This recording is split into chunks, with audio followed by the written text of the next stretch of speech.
ابھی اس کے پیریڈ شروع ہوئے 1 مہینہ ہی ہوا تھا، لیکن اس بچی کی شادی مجھ سے کر دی۔ جب میں شادی کی رات اس کے قریب گیا اور اس کے ہونٹوں پر انگلی پھیری تو یکدم تیار ہو گئی اور میرے ساتھ لگاتار۔ میرا نام بلال ہے، میں ایک متوسط گھرانے سے تعلق رکھتا ہوں۔ میری مرضی کے خلاف پورے گھر والوں نے مل کر میری شادی کروائی تھی، لیکن یہ نہیں بتایا تھا کہ میں کسی اور کو پسند کرتا تھا۔ میں ابھی شادی اس لیے نہیں کرنا چاہتا تھا کیونکہ مدیحہ کی عمر بہت ہی کم تھی۔ میرے گھر والوں نے اس لڑکی کی عمر تک نہ دیکھی۔ اتنی کم عمر لڑکی سے میری شادی کروانا چاہتے تھے۔ میں اتنی کم عمر لڑکی سے شادی نہیں کرنا چاہتا تھا، لیکن گھر والوں نے میری ایک نہ سنی۔ مدیحہ جو کہ میری بھابھی کی ہی بہن تھی، تو میری بھابھی کی بہن مدیحہ سے میری شادی کر دی گئی۔ اب اس وقت کمرے میں مدیحہ دلہن بنی بیڈ پر بیٹھی تھی۔ میں سلام کر کے اندر داخل ہو گیا۔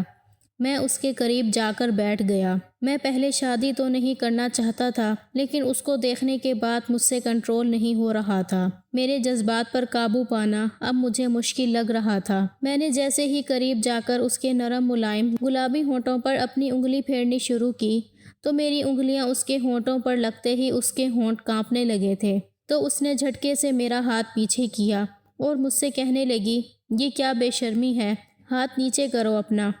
تو میں نے بھی جھٹکے سے بولا، کیوں کروں میں اپنا ہاتھ پیچھے؟ اب بیوی بن چکی ہو میری، اور ویسے بھی شوق تھا نا تمہیں مجھ سے شادی کرنے کا، اور سٹیج پر مسکرا کر بیٹھی ہوئی تھی۔ اب تمہیں بھی تو پتہ چلے کہ شادی کے بعد شوہر اپنی بیوی کے ساتھ کیا کرتا ہے۔ آج تو میں تمہاری چیخیں نکلوا کے رکھ دوں گا۔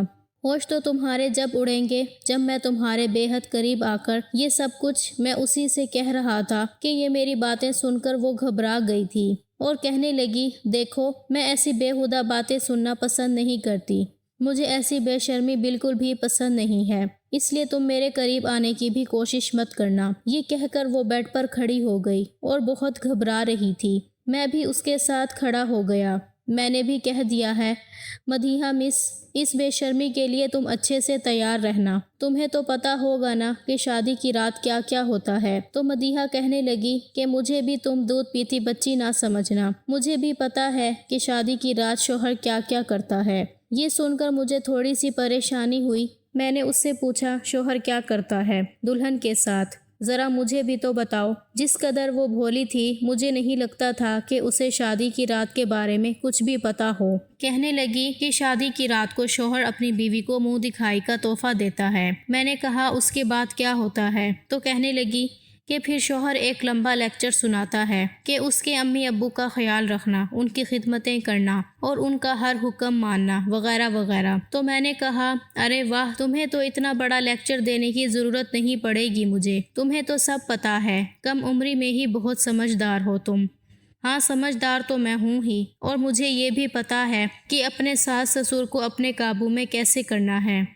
یہ سن کر تو مجھے بہت تعجب ہوا اور حیران بھری نظروں سے اس کی طرف دیکھنے لگا۔ میں نے پھر سر جھٹکا اور کہنے لگا، اچھا چلو، یہ تو تمہیں سب کچھ پتہ ہے، لیکن اس کے بعد کیا ہوتا ہے؟ تو وہ کہنے لگی، لائٹ بند ہو جاتی ہے اور صبح ہو جاتی ہے، بس اتنا ہی میں نے ڈراموں میں دیکھا ہوا ہے۔ اس کی بات سن کر میں بے ساختہ اس کو گھور رہا تھا۔ پھر میں نے اس کا ہاتھ پکڑ کر اپنے پاس کھینچ لیا اور اسے کہنے لگا کہ اصل کھیل تو شادی کی رات لائٹ بند ہونے کے بعد شروع ہوتا ہے، اور میرا ہاتھ اپنے پورے وجود پر محسوس کر کے کچھ گھبرا رہی تھی۔ وہ میری باتیں سن کر ہچکچانے لگی تھی۔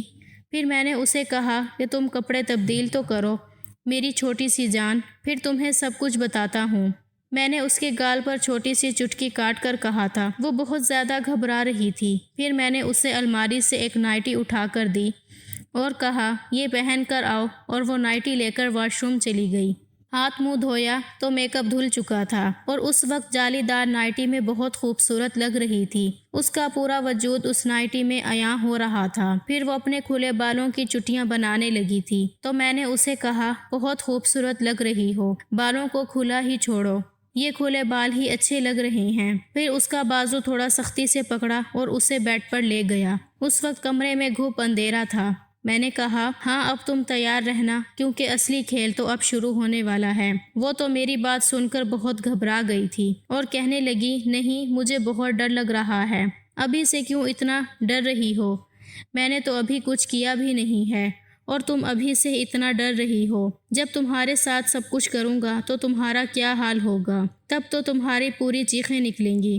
شادی بیاہ کوئی کھیل تھوڑی ہے، بڑا کچھ سہنا پڑتا ہے ایک لڑکی کو۔ میں اسے ڈرانا چاہتا تھا، بجائے اسے اعتماد دینے کے میں اسے شادی کے رشتے سے خوف زدہ کرنا چاہتا تھا، تاکہ مدیحہ نامی یہ لڑکی گھر ہی نہ بسا سکے، اور میں اپنے گھر والوں پہ یہ ثابت کر سکوں کہ ایک ہی گھر سے 2 بہنیں لانا ان کا غلط فیصلہ تھا۔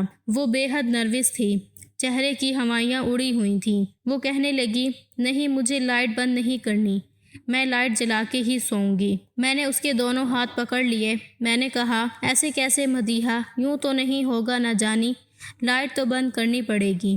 آخر تمہیں لائٹ بند کرنے کے پیچھے کی کہانی بھی تو پتہ چلنی چاہیے کہ کیا ہوتی ہے۔ شادی کا بہت شوق تھا تمہیں، اچھے کپڑے، زیورات، منہ دکھائی، مہنگے تحفے، یہ سب دیکھنے میں بہت اچھا لگتا ہے، لیکن اصل حقیقت کچھ اور ہوتی ہے، اور وہ میں تمہیں آج بتاؤں گا۔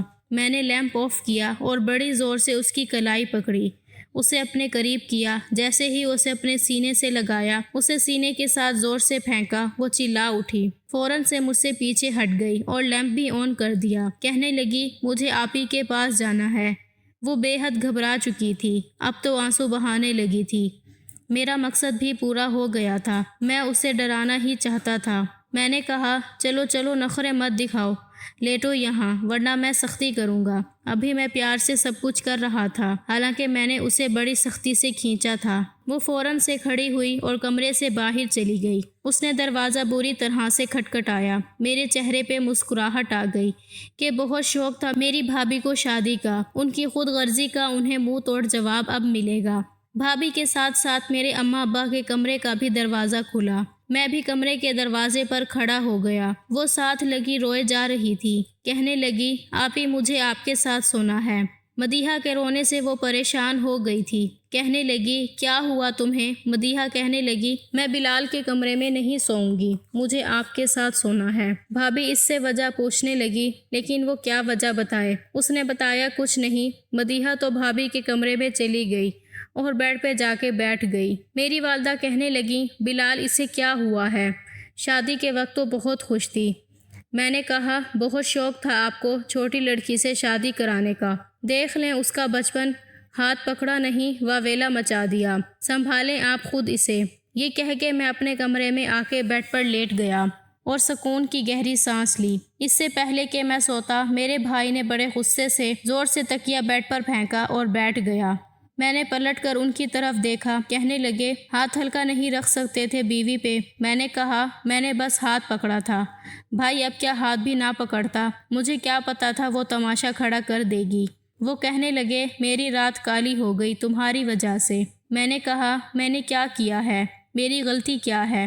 ارے جب 17 سال کی لڑکی کو دلہن بنا کے کمرے میں بھیجیں گے تو یہ سب کچھ تو ہوگا نا۔ وہ تو شادی بس اس لیے کر رہی تھی کہ منہ دکھائی میں مہنگے تحفے ملیں گے، نئے نئے کپڑے پہننے کو ملیں گے۔ اسے تھوڑا بہت بھی نہیں معلوم کہ شادی کیا ہوتی ہے۔ رات آپ کی نہیں، میری بھی کالی ہوئی ہے، اس لیے چپ چاپ سو جائیں۔ یہ کہہ کر میں سو گیا۔ بھائی کو تو شاید نیند نہیں آ رہی تھی، کروٹوں پر کروٹیں بدلے جا رہا تھا۔ میں نے کہا، بھائی سکون سے سو جاؤ، مجھے بھی سونے دو۔ کہنے لگا، تجھے نیند آ رہی ہے بدھو، بیوی کو کچھ وقت ہی دے دیتا، میری رات تو کالی نہ ہوتی۔ میں نے دل میں کہا، آپ کی بے رخی کا یہی جواب ہونا چاہیے۔ میں روتا رہا، کہتا رہا، بھائی میرے لیے کچھ نہ کچھ کرو، لیکن نہیں۔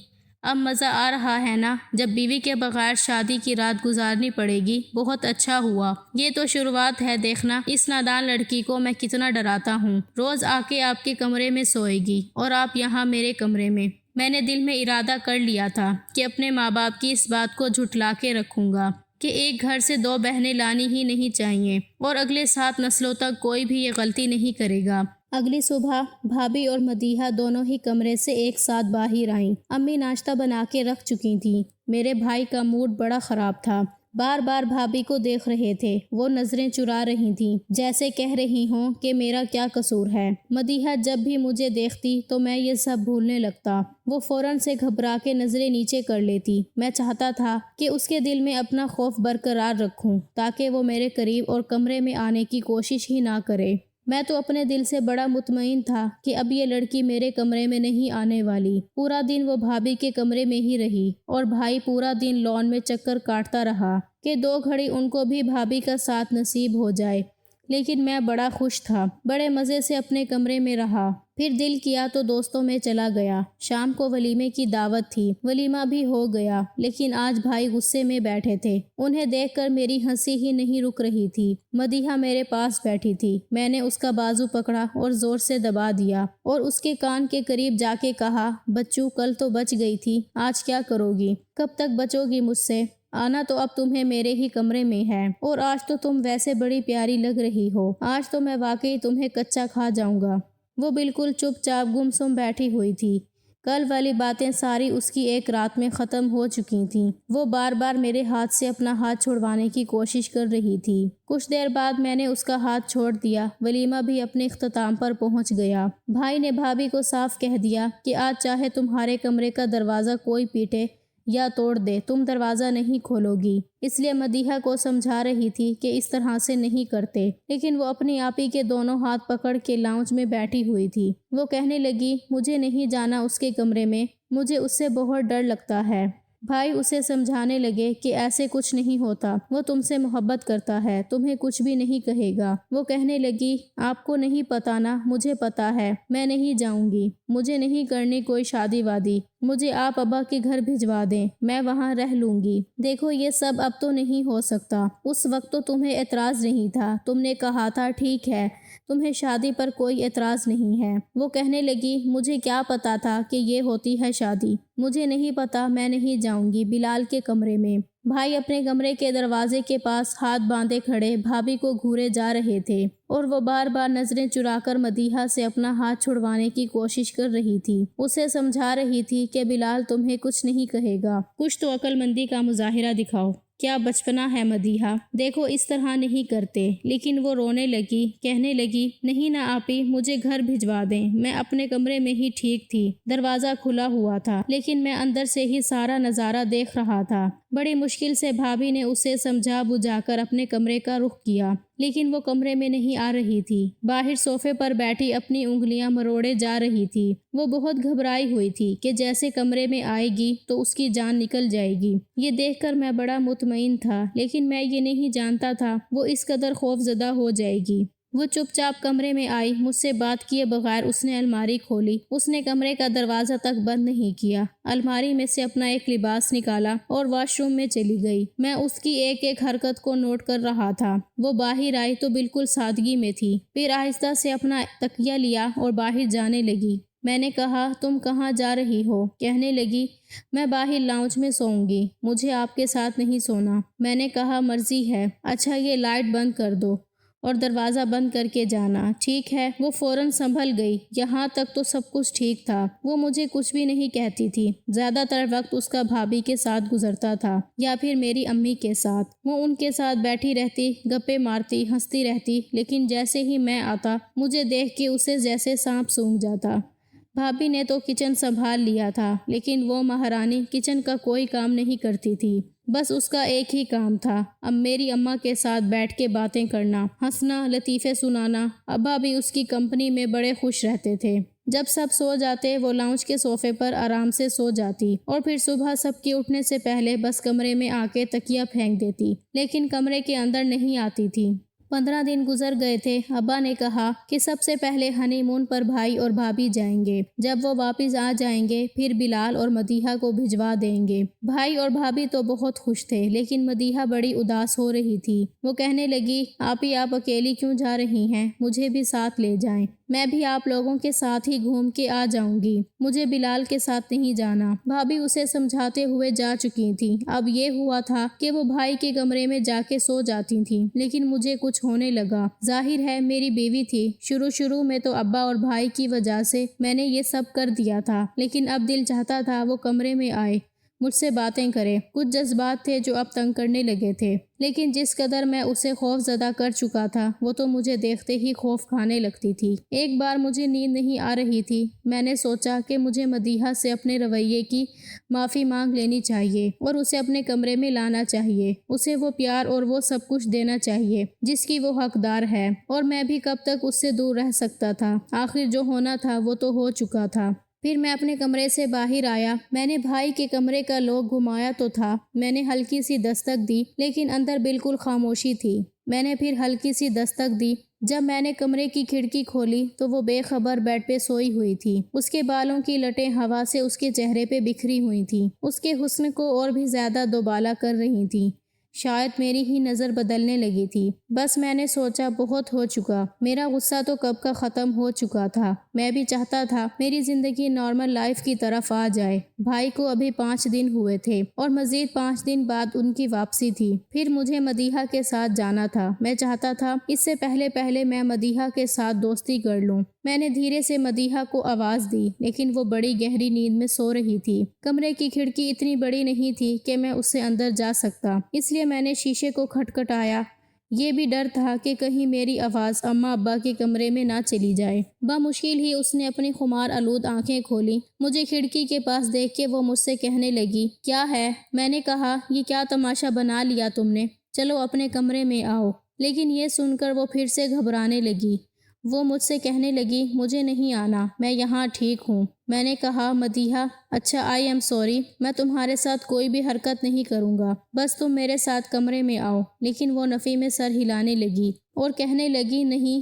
میں اپنے کمرے میں آ کے اپنا جی جلانے لگا کہ اپنے پاؤں پر کلہاڑی تو میں نے خود ماری ہے۔ اب وہ کمرے میں کھڑکی دروازہ سب کچھ بند کر کے سوتی تھی۔ البتہ کھانا اسے میز پر میرے پاس بیٹھ کے کھانا پڑتا تھا۔ اماں ابا سامنے بیٹھے ہوتے تھے۔ جیسے ہی وہ کھانا کھانے کے لیے بیٹھتی میں اس کے برابر والی کرسی پہ بیٹھ جاتا، ورنہ جب تک بھابھی تھیں تو وہ ان کے ساتھ بیٹھتی تھیں۔ میں نے اسے کہا کہ میری پلیٹ میں سالن ڈال دو۔ اس نے سالن میری پلیٹ میں ڈال دیا۔ میں نے اپنا پیر اس کے پیر کے اوپر رکھ دیا۔ وہ بری طرح سے چیخی، ماں کے سامنے سب میری طرف دیکھنے لگے۔ میں نے بھی اس پر ایک نظر ڈالی۔ وہ میرے پاؤں کے نیچے سے اپنا پاؤں ہٹانے کی کوشش کر رہی تھی، لیکن میں نے بھی پیر کو غصے سے دبانا شروع کر دیا۔ اپنے پیر کا انگوٹھا اس کے پاؤں سے ہوتا ہوا اوپر کی جانب لے جانے لگا۔ وہ اپنا پاؤں پیچھے کرتی رہی، میں پھر اس کے پاؤں تک پہنچ جاتا تھا۔ وہ اس قدر نروس تھی کہ کھانا ٹھیک سے نہیں کھا پا رہی تھی۔ جب سے بھابھی گئی ہوئی تھی سارا کام اسی کے سر پر آ گیا تھا۔ اماں سے پوچھ کے کھانا بنا لیتی تھی اور ٹھیک ہی بناتی تھی۔ رات کو جب سب لاؤنج میں تھے وہ کچن میں برتن دھو رہی تھی۔ میں چپ چاپ کچن میں آ گیا، فریج میں سے پانی کی بوتل نکالی، گلاس میں ڈال کے پانی پینے لگا۔ وہ برتن دھونے میں مصروف تھی۔ پانی پینے کے بعد میں اس کے بالکل پیچھے آ کے کھڑا ہو گیا اور پیچھے سے اسے اپنے حصار میں لے لیا۔ وہ بری طرح سے اچھلی، پیچھے پلٹ کے دیکھا تو میں اس کے کندھے پہ اپنا سر رکھ چکا تھا۔ میں نے کہا، مجھ سے اتنا بھاگتی کیوں ہو؟ شوہر ہوں تمہارا۔ کہنے لگی، بلال مجھے چھوڑیں۔ میں نے کہا، شرافت سے آج کمرے میں آ جانا، ویسے بھی کل بھابھی اور بھائی واپس آ رہے ہیں، پھر تو تمہیں میرے ساتھ ہانی مون پہ بھی جانا پڑے گا۔ وہاں کیا کرو گی؟ مدیحہ اگر آج تم کمرے میں نہیں آئی تو کل تو تمہیں آنا ہی پڑے گا، پھر میرے ساتھ ہنی مون بھی جانا پڑے گا۔ یاد رکھنا، گن گن کے بدلہ لوں گا تم سے۔ پتہ نہیں کیوں میں اس سے غلط بات کرتا تھا۔ میرا یہ کہنا تھا کہ وہ چلانے لگی۔ میں نے اسے چھوڑ دیا۔ اماں ابا دونوں کچن میں آ گئے۔ کہنے لگے، کیا ہوا؟ تو کہنے لگی، وہ کاکروچ۔ اماں کہنے لگی، کہاں ہے؟ کہنے لگی، ابھی یہی تھا، پتہ نہیں کہاں گیا۔ میں سمجھ گیا مجھ سے خود کو چھڑانے کے لیے اس نے یہ سب کچھ کیا ہے۔ میں غصے سے اپنے کمرے میں چلا گیا۔ اگلے دن بھابھی اور بھائی بھی آ گئے۔ شادی کو 1 مہینہ گزر چکا تھا، لیکن محترمہ تھی کہ میرے خوابوں میں ہی نہیں چڑھ رہی تھی۔ سب کے سونے کے بعد وہ لاؤنج میں تکیہ رکھ کے لیٹ گئی تھی۔